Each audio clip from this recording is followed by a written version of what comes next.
రీసెంట్‌గా చాలామంది నుంచి ఒకే ఒక సమస్య వస్తూ ఉంటుందండి. ఫ్రీక్వెంట్‌గా ఇదే అడుగుతున్నారు. పెద్దలు లేదు, పిల్లలు లేదు, యూత్ లేదు, ఓల్డ్ లేదు. అందరిలోనూ ఈ సమస్య అయితే ఉంది.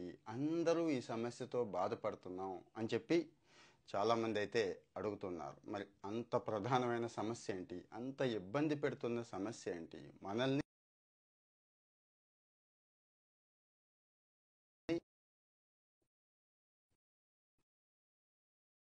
ఉండనివ్వకుండా ఇబ్బంది పెడుతున్న సమస్య ఏంటి అంటే మొబైల్ ఎడిక్షన్ అండి. ఒకప్పుడు ఎప్పుడైనా ఎంటర్టైన్మెంట్ కావాల్సి వస్తే కాస్త టీవీ ఆన్ చేసుకునేవాళ్ళం. ఛానల్స్ వచ్చాక ఇంకా ఎక్కువైపోయిందిలేండి. ఇప్పుడు ఛానల్స్ కూడా పోయి ఓటీటీ వచ్చాక అదొక రకమైన ఎడిక్షన్.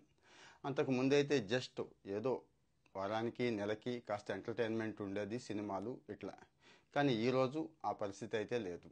కంప్లీట్ మొబైల్ ఎడిక్షన్లో పడిపోయి టైం వేస్ట్ చేసుకుంటూ ఒక టైమేనా, ఎప్పుడైతే టైం వేస్ట్ అవుతుందో మొత్తం జీవితం అంతా కూడా మటాష్ అయిపోతుంది.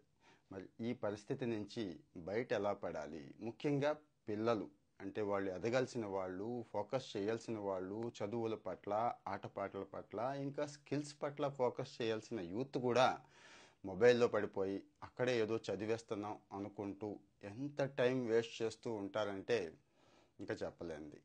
ఇందులో ఈ మధ్య కాలంలో ఓ సర్వే చేస్తే చాలా భయంకరమైన వాస్తవాలు తెలిసినాయండి. 70% అబోవ్ యూత్ ఈ ఎడిక్షన్లో ఉన్నారు అని. అలాగే యావరేజ్ స్క్రీన్ టైం అంటే మొబైల్ చూసే టైం, యావరేజ్ టైం అండి, ప్రతి సంవత్సరం బై సంవత్సరం 10 నుంచి 15% పెరుగుతోంది. అంటే రోజులో ఎక్కువ కాలాన్ని మొబైల్ స్క్రీన్కి అతుక్కుపోతున్న వాళ్ళు చాలా ఎక్కువ మంది ఉన్నారు. దీని నుంచి బయటపడడం ఎలా? బయటపడడానికి చాలామంది చాలా టిప్స్ చెప్పుంటారు.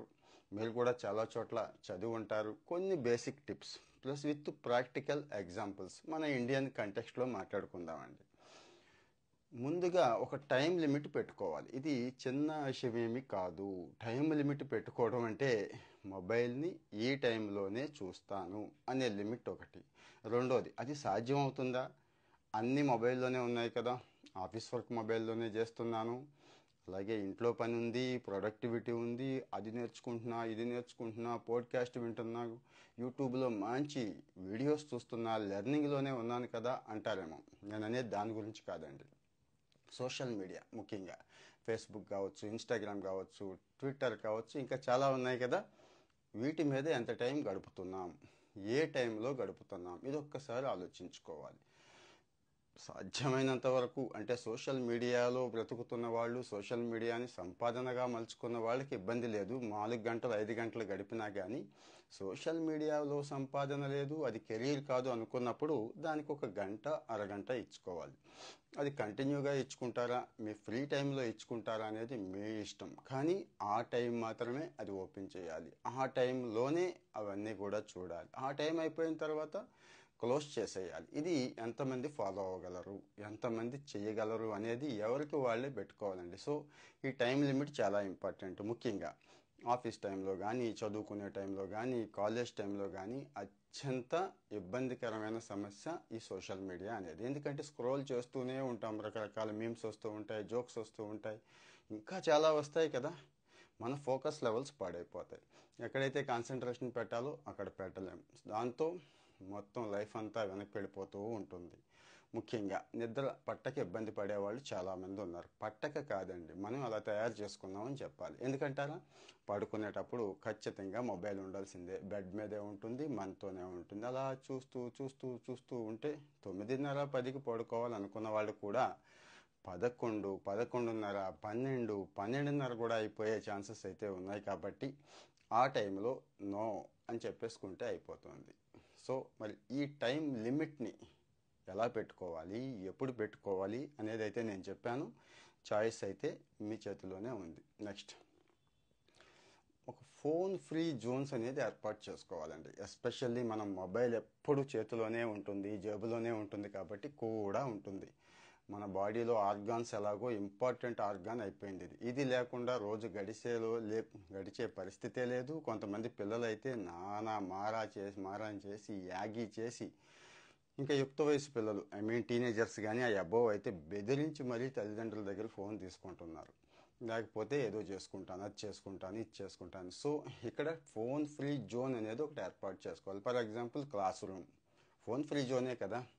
ఇంట్లో ఎక్కడ ఫోన్ ఫ్రీ జోన్ చేసుకోవాలి. బెడ్రూమ్కి వెళ్ళాం ఫర్ ఎగ్జాంపుల్, ఇక అక్కడ ఫోన్ అనేది పట్టుకోకూడదు. కొంతమంది బాత్రూమ్కి కూడా ఫోన్ తీసుకెళ్ళి ఏదో మ్యూజిక్ వింటే వేరు, స్క్రోల్ చేస్తూ ఉంటారు.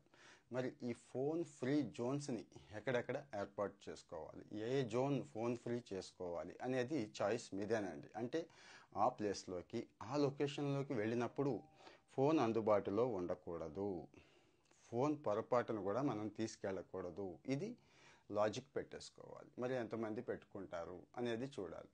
నెక్స్ట్ వచ్చి ఇంకా సోషల్ మీడియాలో ఎంగేజ్ అవటమే కాకుండా సోషల్ యాక్టివిటీస్లో ఎంగేజ్ అయితే ఈ సమస్యకి మంచి పరిష్కారం దొరుకుతుంది. సోషల్ యాక్టివిటీస్ అంటే నలుగురితో కూడిన యాక్టివిటీస్. సో ఇది మంచి లెర్నింగ్కి కూడా ఉపయోగపడుతుంది. నలుగురితో కూడిన యాక్టివిటీస్ అంటే మీకు అర్థమైపోయి ఉంటాయండి. గేమ్స్ దగ్గర నుంచి, స్పోర్ట్స్ దగ్గర నుంచి, వాకింగ్ దగ్గర నుంచి, ఫోటోగ్రఫీ దగ్గర నుంచి, ఇలాంటివి చాలా చాలా చాలా ఉన్నాయి కదా. సో అలాగే అన్నిటికంటే ముఖ్యంగా ఫ్యామిలీ, ఫ్రెండ్స్, వీళ్ళతో ఎంగేజ్ అయి ఉండటం వల్ల ఒక మంచి రిలేషన్షిప్ బిల్డ్ అవుతుందండి. ఇప్పుడు ఎంతసేపు ఫోన్కి అతుకుపోవడం వల్ల ఎటువంటి ప్రాణం లేని ఆ ఫోన్కి మనకి ఏం రిలేషన్ బిల్డ్ అవుద్ది?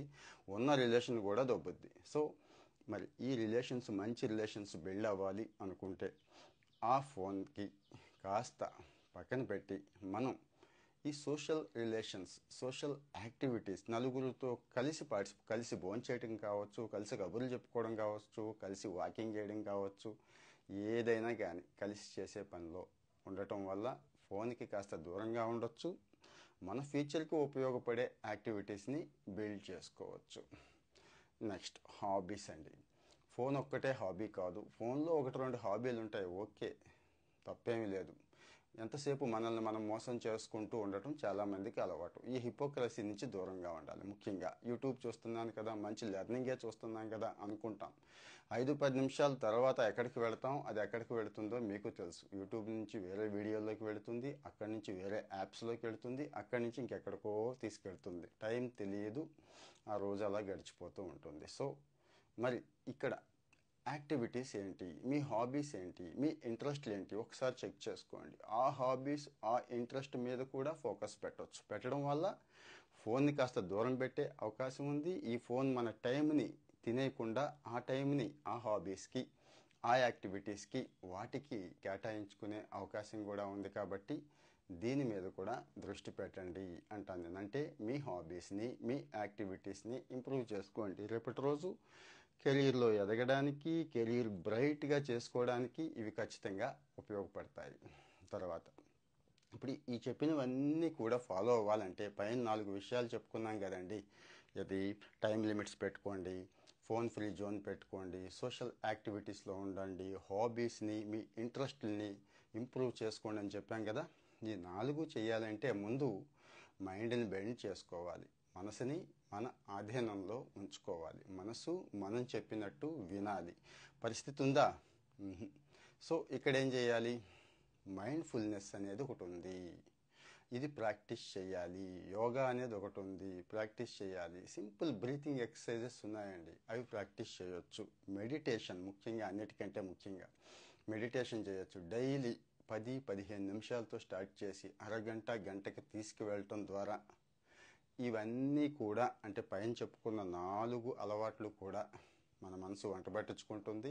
మనం కూడా అందులోకి వెళ్ళటానికి ఈ మెడిటేషన్, ఈ మైండ్ఫుల్నెస్, ఈ యోగా అనేది ఉపయోగపడుతుంది. సో ఫోన్కి దూరంగా ఉండాలి. ఫోన్ అడిక్షన్ నన్ను ఇబ్బంది పెడుతోంది, ఫోన్ వల్ల నా లైఫ్ ఎఫెక్ట్ అవుతోంది నెగిటివ్గా ముఖ్యంగా అనుకునే వాళ్ళు, నాకు తెలిసిన ఈ 5 పాయింట్లు అయితే చెప్పాను. మరి ఈ 5 పాయింట్లలో మీరు ఎన్ని చేయగలరు, చేయగలుగుతున్నారు, చేయలేకపోతే ఏవి చేయలేకపోతున్నారు, రీజన్స్ ఏంటి, ఇంకా మీకేమైనా ఇక్కడ సలహా కానీ, సూచన కానీ, ఇంకా ఏమైనా టిప్స్ కానీ కావాలంటే ఇక్కడ కామెంట్ చేయండి.